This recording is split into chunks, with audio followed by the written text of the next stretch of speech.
अगर आपको मीठी टिक्कियाँ बनाने में कोई भी किस्म की परेशानी होती है तो ये रेसिपी आपके लिए है।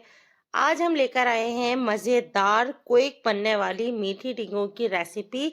आप इसे देखकर ही अंदाज़ा लगा सकते हैं कि कितनी खस्ता और कितनी मज़ेदार ये बनके तैयार हुई हैं। बहुत आसान रेसिपी, झटपट बनने वाली है।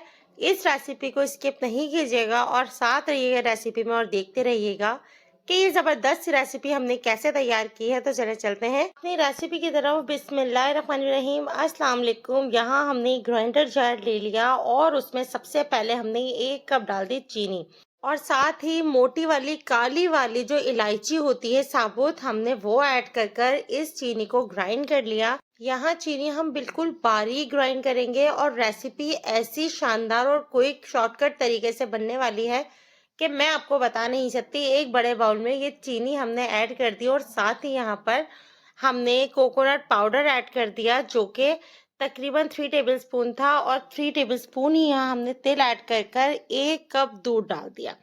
ये सारी चीज़ें डालने के बाद यहाँ तकरीबन आधा कप के करीब मैंने मेल्टेड घी ऐड किया है, देसी या नॉर्मल सादा वाला, वो आपकी अपनी चॉइस है। और इन सारी ही चीज़ों को हमने कर लिया मिक्स।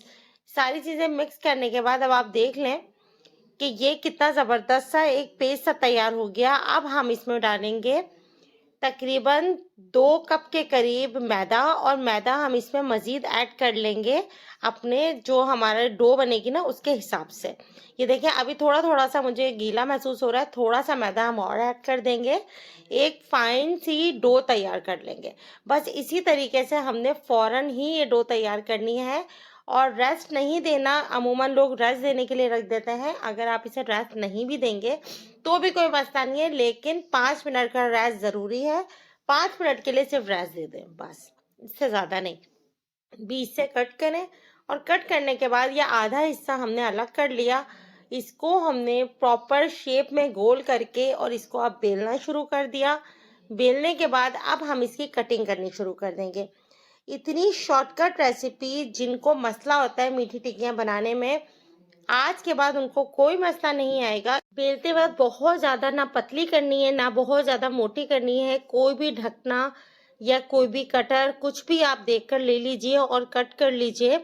बस हमने इतनी कटिंग करनी है जो हमारी उंगली का 1 इंच का पोरा होता है ना, उससे तकरीबन आधे से थोड़ा सा कम, बस इतनी रह जाए। ये करके हमने एक तरफ रख लिया और जो बाकी बीच का हिस्सा है ना, इसको निकाल कर हम दोबारा से टिक्कियाँ बना लेंगे। यहाँ चलते हैं, जो टिक्कियाँ हम बना चुके हैं उनको फ्राई करने की तरफ।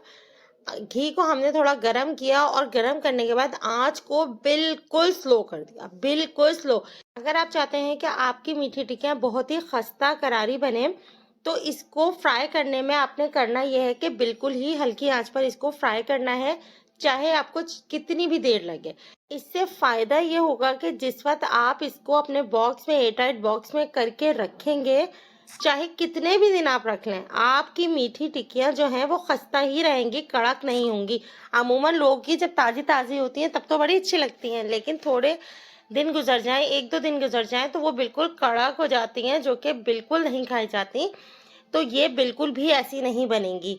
ज़रूर ट्राई करना और फीडबैक देना कि ये रेसिपी आपको कैसी लगी।